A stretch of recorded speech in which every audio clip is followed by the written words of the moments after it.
मंगल हो, शुभ मंगल हो, शुभ मंगल मंगल मंगल हो, शुभ मंगल हो, शुभ मंगल हो, शुभ मंगल मंगल मंगल हो, नभ मंगल हो, जल मंगल हो, नभ मंगल हो, जल मंगल हो, धरती का कण कण मंगल हो, धरती का कण कण मंगल हो, शुभ मंगल हो, शुभ मंगल हो, शुभ मंगल मंगल मंगल हो, शुभ मंगल हो, शुभ मंगल हो, शुभ मंगल मंगल मंगल हो, दिन मंगल हो, निशि मंगल हो, दिन मंगल हो, निशि मंगल हो, जीवन का हर क्षण मंगल हो, जीवन का हर क्षण मंगल हो, शुभ मंगल हो, शुभ मंगल हो, शुभ मंगल मंगल मंगल हो, शुभ मंगल हो, शुभ मंगल हो, शुभ मंगल मंगल मंगल हो, तन मंगल हो, मन मंगल हो, तन मंगल हो, मन मंगल हो, श्रम से अर्जित धन मंगल हो, श्रम से अर्जित धन मंगल हो, शुभ मंगल हो, शुभ मंगल हो, शुभ मंगल मंगल मंगल हो, शुभ मंगल हो, शुभ मंगल हो, शुभ मंगल मंगल मंगल हो, मति मंगल हो, गति मंगल हो, मति मंगल हो, गति मंगल हो, मानव की हर कृति मंगल हो, मानव की हर कृति मंगल हो, शुभ मंगल हो, शुभ मंगल हो, शुभ मंगल मंगल मंगल हो, शुभ मंगल हो, शुभ मंगल हो, शुभ मंगल मंगल मंगल हो, शुभ मंगल मंगल मंगल हो, शुभ मंगल मंगल मंगल हो।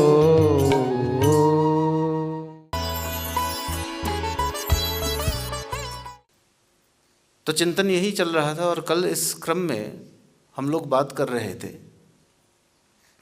कि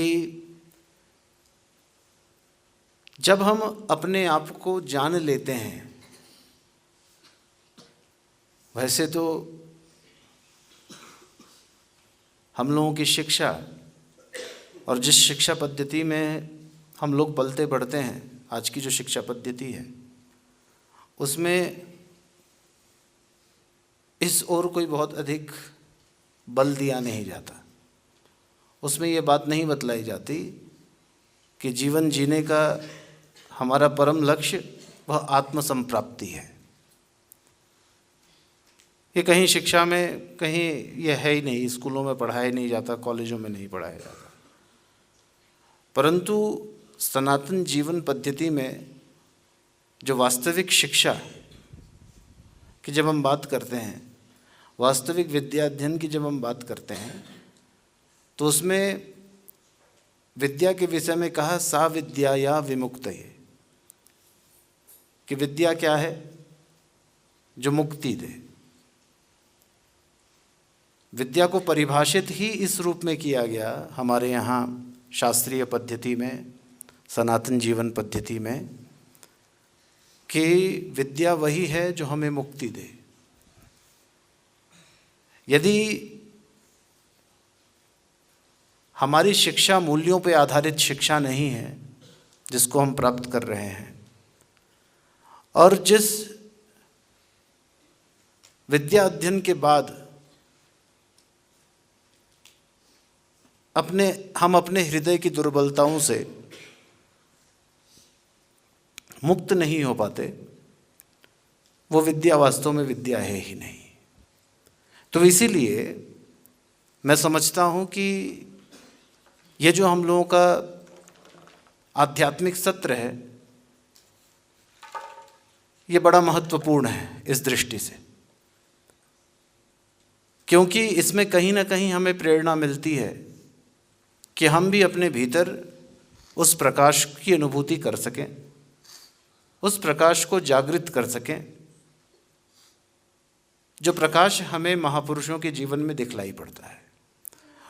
और मैं इस बात को बार बार आप लोगों से कहता हूं कि हम सब लोग परम सौभाग्यशाली हैं, क्योंकि किताबों में तो ये बात हम लोग पढ़ते हैं, कहीं गलती से यदि कोई अच्छी किताब हमारे हाथ लग गई जिसमें कुछ आध्यात्मिक चर्चा हो या कुछ आध्यात्मिक संवाद हो, मैं गलती से कह रहा हूँ, क्योंकि उन किताबों की ओर भी व्यक्ति का ध्यान जल्दी आकर्षित होता नहीं है।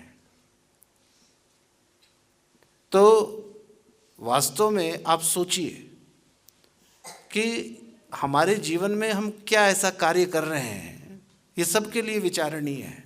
तनिक विचार करके देखिए कि हम अपने जीवन में जो कुछ भी कर रहे हैं, दैनिक दिनचर्या में हम कौन एक ऐसा कार्य कर रहे हैं जिसके द्वारा हम ये कह सके कि हमारी आत्म साक्षात्कार की यात्रा, अपने आप को जानने की हमारी यात्रा, वह आगे बढ़ रही है। धीरे धीरे ही सही, परंतु बढ़ रही है। तो ये विचारणीय बिंदु है, इस पे तनिक विचार करिएगा, क्योंकि यह जो सत्र है ये विचार सत्र भी है। इसमें हमें प्रेरणा मिलती है कि हम विचारशील बने, अपने जीवन में विचार करने की प्रक्रिया को धारण करें और उसको प्रारंभ करें। अब आप कहेंगे कि विचार करने की प्रक्रिया को प्रारंभ करने की बात आप कर रहे हैं, क्या हम विचार नहीं करते? तनिक इस पे भी सोच करके देखिए कि क्या हम वास्तव में विचार करते हैं। क्योंकि आज हमारे पास जितने भी विचार हैं, आज का तो बड़ा आसान है, पहले तो फिर भी रेडियो चलाना पड़ता था, टीवी चलाना पड़ता था, या न्यूज़पेपर पत्रिकाएं मंगानी पड़ती थी, तब जाकर के कोई विचार, इस प्रकार के विचार हमारे मन मस्तिष्क पर आता था। अब तो हमारे हाथ में एक टेलीफोन है, स्मार्टफोन, उसमें दुनिया भर के विचार हमें प्राप्त होते रहते हैं। परंतु क्या उन विचारों को संकलित कर लेना ही क्या विचार करने की प्रक्रिया है? क्या सिर्फ विचारों को अपने दिमाग में भर लेने से या रैंडम थॉट्स को अपने मन मस्तिष्क पे स्थान देने से क्या हम ये कह सकते हैं कि हम विचारशील हैं या विचारवान हैं? तनिक इस पे भी विचार करने की आवश्यकता है। तो इसलिए मैं कह रहा हूँ कि जीवन में जब विचार की प्रक्रिया आगे बढ़ेगी, जब हम थोड़ा थोड़ा इस बात को समझने लग जाएंगे कि हमारे जीवन में सब कुछ करते हुए एक हमारे जीवन का जो एक लक्ष्य है, एक ऐसी वस्तु, एक ऐसा कार्य जिसके करने से, जिसके द्वारा हमारे जीवन की उपादेयता सिद्ध होती है, उस कार्य को, और वो कार्य बड़ा आसान है। ये जो प्रक्रिया है ये हम लोगों के लिए, मैं तो ये कह सकता हूँ कि हम लोगों के लिए तो आसान है, क्योंकि हम लोगों का सौभाग्य है। और इसीलिए मैं कहता हूँ क्योंकि हमारे पास ऐसे आत्मलब्ध महापुरुष के सानिध्य में हम लोग रहते हैं, और उनसे प्रेरणा ले करके और हम लोग अपने जीवन में साधना की प्रक्रिया को आगे बढ़ा सकते हैं। और उससे होगा क्या, जैसा कि मैंने कल आप लोगों को बतलाया था, भिद्यते हृदय ग्रंथिश्चिद्यन्ते सर्व संशयः क्षीयन्ते चास्य कर्माणि तस्मिन् दृष्टे परावरे। कहते हैं कि जिसको आत्म साक्षात्कार हो जाता है उसके जीवन में क्या होता है, उसके जीवन में ग्रंथियां खुल जाती हैं। और यहाँ पर विशेष रूप से कहा है हृदय की ग्रंथियां। अब आप लोग थोड़ा विचार करिए, हम सब के भीतर कितनी ग्रंथियां भरी पड़ी हैं, विशेष रूप से हमारे हृदय में। और ये हमारा हृदय बंधा पड़ा है ऐसी बात नहीं है। ये जो ग्रंथियों की बात कही गई है यहाँ पे, इसको हम लोगों को इमोशंस के रूप में इसको समझना चाहिए कि हमारे भीतर कितने इस प्रकार के भाव हैं। और उन भावों के विषय में योग में शब्द आया क्लिष्ट। ऐसी क्लिष्ट वृत्तियां जिनके द्वारा हम स्वयं अपने जीवन में दुखों को आकर्षित करते हैं। आज की एक बड़ी प्रचलित विचारधारा है, एक मान्यता है कि प्रत्येक व्यक्ति अपने जीवन में सुख और दुख को आकर्षित करता है। तो हम लोग अपने ही भीतर की ग्रंथियों के परिणाम स्वरूप अपने जीवन में अनगिनत दुख आकर्षित करते हैं और फिर हम कहते हैं कि हम दुखी हैं। और वास्तव में तनिक विचार करके जब हम देखते हैं तो हम पाते हैं कि हमारे जो सुख हैं, जिनको आज हम सुख समझ रहे हैं, वे सुख भी कहीं ना कहीं परिणामतः हमारे लिए दुखदायी ही होते हैं, कोई भी वस्तु। इसीलिए हमारे यहाँ कहा गया है कि बहुत अधिक आसक्ति, बहुत अधिक राग, क्योंकि यही स्वभाव है। जब हम कहते हैं कि हम सुखी हैं और हम ये देखते हैं कि ये वस्तु इस कारण से हम सुखी हैं, तो वो जो वस्तु है, जो कारण बना है हमारे सुख का, उसके साथ हमारे भीतर एक आसक्ति उत्पन्न होती है, उसके प्रति एक राग उत्पन्न होता है। और फिर वो राग हमें नित्य निरंतर उस ओर खींचता ही रहता है। तो ऐसी अनेक ग्रंथियां हमारे हृदय में भरी पड़ी हैं महाराज। और जैसे जैसे असल में होता क्या है कि जब से हम माँ के गर्भ में आते हैं एक शिशु के रूप में, तब से हमारे मन मस्तिष्क पर संस्कारों का प्रभाव वह पड़ने लग जाता है। गर्भस्थ शिशु के रूप में वो संस्कार पड़ते रहते हैं। और जैसे जैसे हम लोग बड़े होते हैं वैसे वैसे वे संस्कार हमारे भीतर वो हमेशा वैसे के वैसे बने रहते हैं। जैसा अवसर प्राप्त होता है वे संस्कार अवसर देख करके वैसे ही फिर उत्पन्न हो जाते हैं और फिर वह हमारी जीवन की नियति भी बन जाती है। इसीलिए यह आवश्यक है कि हम अपने जीवन में पड़ने वाले उन संस्कारों को देखें, क्योंकि वो हमारे जीवन में ग्रंथियों के रूप में फलीभूत होने लग जाते हैं, प्रस्फुटित होते हैं। और कई आप यदि जो मनोचिकित्सक हैं, जो लोग मानस शास्त्र के ऊपर, मनोविज्ञान के ऊपर जो लोग रिसर्च करते हैं, यदि आप उनके रिसर्च को पढ़ेंगे तो आप पाएंगे कि बहुत से लोग ऐसे हैं, और ज़्यादातर लोग ऐसे हैं, जब वे बात करते हैं तो लोग बताते हैं बचपन की बातें जो कभी बचपन में अनुभव में आया होगा कोई बात, वह बात भी वहाँ पर वैसी की वैसी बैठी रहती है। और बाद में वह अवसर देख करके और व्यक्ति के मानसिक स्थिति को और एक प्रकार से असंतुलित करती है। तो हमारे जीवन में ऐसे अनेक ग्रंथियां हैं, और उन ग्रंथियों को जब तक हम आत्म साक्षात्कार की ओर आगे नहीं बढ़ेंगे, जब तक हम अपने आप को जानने का प्रयास नहीं करेंगे, जब तक हमारे जीवन में वह जिज्ञासा नहीं आएगी, तब तक उन ग्रंथियों की ओर हमारी दृष्टि जाएगी ही नहीं, क्योंकि हम नित्य निरंतर वो अपने दैनिक जीवन में ही और हमारा जीवन व्यतीत होता रहेगा। और हम संस्कारों का एक अंबार लेकर के और अपने जीवन में उसको सदैव ढोते ही रहेंगे। तो इसीलिए ये बड़ा आवश्यक है कि हम अपने हृदय की ग्रंथियों को खोलें, और जैसे जैसे हमारी हृदय की ग्रंथियाँ खुलती हैं, जैसे जैसे हमारी बुद्धि विकसित होती है, और या ये कह लीजिए जिसको योग में विवेक कहा, जैसे जैसे जैसे वह विवेक ज्ञान हमारे भीतर उद्दीप्त होता है, वैसे वैसे ग्रंथियाँ खुल जाती हैं। और ग्रंथियों के खुलने से फिर इस बात की हमें अनुभूति होती है कि वास्तव में हमारा मानवीय जीवन है क्या। क्योंकि जब तक हम उन ग्रंथियों के साथ जी रहे हैं, जब तक हमारे जीवन में वो संशय है, वे डाउट्स जब तक हमारे जीवन में बने हुए हैं, जब तक हमारे जीवन में गिल्ट है, गिल्ट कहते हैं अपराध का बोध,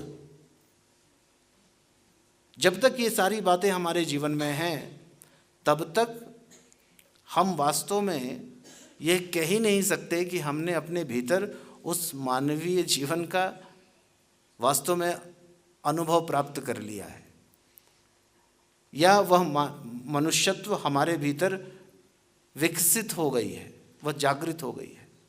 इसीलिए हमारे यहाँ सनातन जीवन पद्धति में इस बात पर अत्यधिक बल दिया गया है कि हम किसी न किसी रूप में अपने दैनिक दिनचर्या में इस बात को अपने जीवन का एक अभिन्न अंग बनाएं, अपने दैनिक दिनचर्या का, कि कहीं ना कहीं हम ध्यान के माध्यम से, योग के माध्यम से, साहित्य के स्वाध्याय के माध्यम से, सत्संग के माध्यम से, प्रार्थना के माध्यम से, दैनिक नित्य नियम कर्तव्य के माध्यम से हम लोग कहीं ना कहीं उस ओर आगे बढ़ें, आत्म संप्राप्ति की ओर, जिसमें हम अपने भीतर डूबें। और जैसा कि हम लोग महापुरुषों के जीवन में देखते हैं, तो इस बात से ये बात सिद्ध होती है कि जैसे ये बात हमारे जीवन में फलीभूत होती है, हम थोड़ा सा भी उस ओर आगे बढ़ पाते हैं, तो हमारे जीवन में एक नया आयाम विकसित होता है, एक नया आयाम खुलता है। और उस आयाम को ही महापुरुषों ने कहा है कि वह जो नया आयाम है जो हमारे जीवन में खुलता है, उसी को हमारे यहाँ एक दिव्य दृष्टि और एक दिव्य अनुभूति के रूप में लिया गया है। तो इस क्रम में हम लोगों का ये सत्र, ये चिंतन सत्र चलता रहेगा, हम लोग इस पे चिंतन करते रहेंगे। आज इतना ही कह के अपनी वाक पुष्पांजलि को पूज्य गुरुदेव के श्री चरणों में अर्पित करते हैं। हरि ओम तत्सत, हरि ओम तत्सत, हरि ओम तत्सत।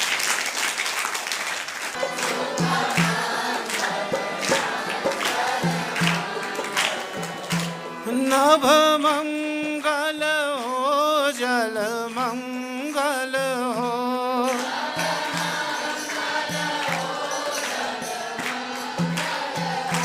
धरती का कण कण मंगल हो,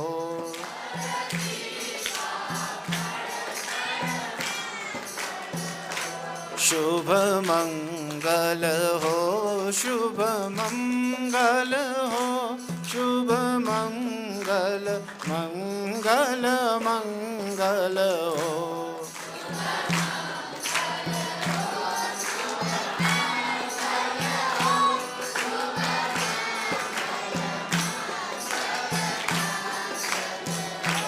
दिन मंगल हो, निशि मंगल हो,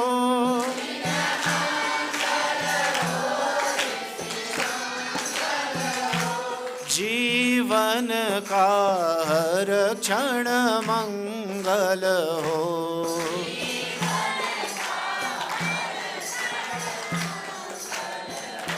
शुभ मंगल हो, शुभ मंगल हो, शुभ मंगल, मंगल मंगल हो।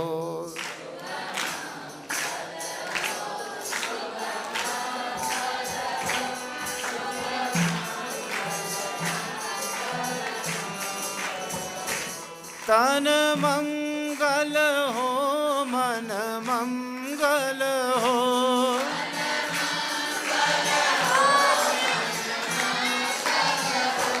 श्रम से अर्जित धन मंगल हो।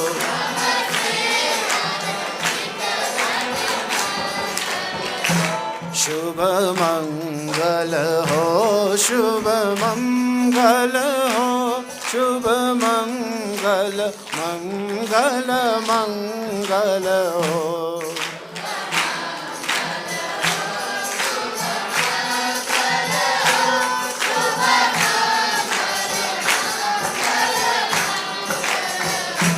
मति मंगल हो, गति मंगल हो।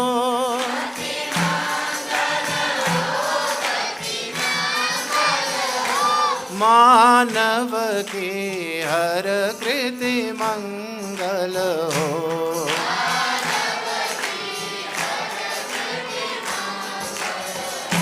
शुभ मंगल हो, शुभ मंगल हो, शुभ मंगल, मंगल मंगल हो।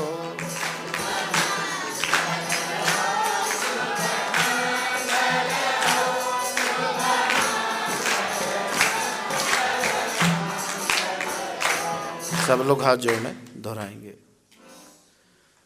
सर्वे भवन्तु सुखिनः,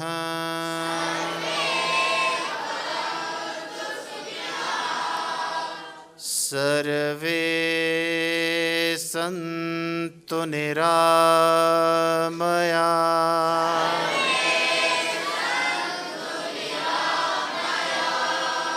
सर्वे भद्राणि पश्यन्तु,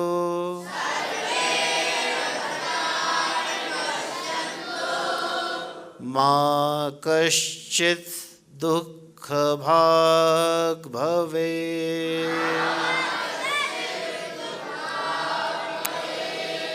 ॐ शान्तिः शान्तिः शान्तिः।